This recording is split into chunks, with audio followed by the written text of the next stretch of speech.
تم اقرار کرتے ہو کہ اللہ اور ہر چیز کا مالک ہے. اس کے کیا معنی؟ اس کے معنی یہ ہیں کہ تمہاری جان تمہاری اپنی نہیں، خدا کی ملک ہے. تمہارے ہاتھ اپنے نہیں، تمہاری آنکھیں اور تمہارے کان اور تمہارے جسم کا کوئی عضو تمہارا اپنا نہیں.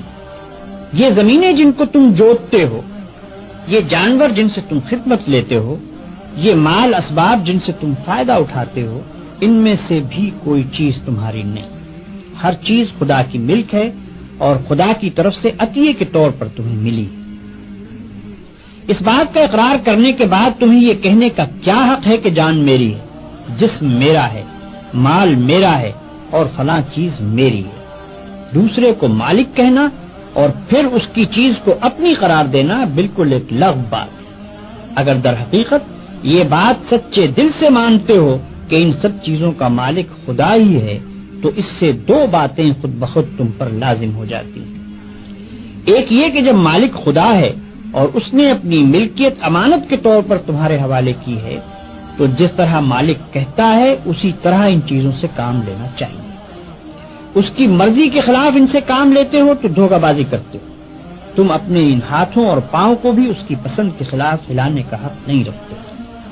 تم ان آنکھوں سے بھی اس کی مرضی کے خلاف دیکھنے کا کام نہیں لے سکتے. تم کو اس پیٹ میں بھی کوئی ایسی چیز ڈالنے کا حق نہیں ہے جو اس کی مرضی کے خلاف ہو. تمہیں ان زمینوں اور ان جائیدادوں پر بھی مالک کے منشا کے خلاف کوئی حق حاصل نہیں ہے. تمہاری بیویاں جن کو تم اپنی کہتے ہو اور تمہاری اولاد جن کو تم اپنی کہتے ہو، یہ بھی صرف اس لیے تمہاری ہیں کہ تمہارے مالک کی دی ہوئی ہے. لہذا تم کو ان سے بھی اپنی خواہش کے مطابق نہیں بلکہ مالک کے حکم کے مطابق ہی برتاؤ کرنا چاہیے. اگر اس کے خلاف کرو گے تو تمہاری حیثیت غاصب کی ہوگی. جس طرح دوسرے کی زمین پر قبضہ کرنے والے کو تم کہتے ہو کہ وہ بے ایمان ہے، اسی طرح اگر خدا کی دی ہوئی چیزوں کو تم اپنا سمجھ کر اپنی مرضی کے مطابق استعمال کرو گے یا خدا کے سوا کسی اور کی مرضی کے مطابق ان سے کام لوگے تو وہی بے ایمانی کا الزام تم پر بھی آئے گا. اگر مالک کی مرضی کے مطابق کام کرنے میں کوئی نقصان ہوتا ہے تو ہوا کرے.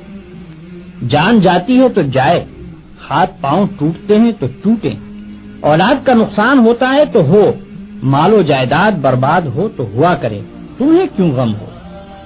جس کی چیز ہے وہی اگر نقصان پسند کرتا ہو تو اس کو حق ہے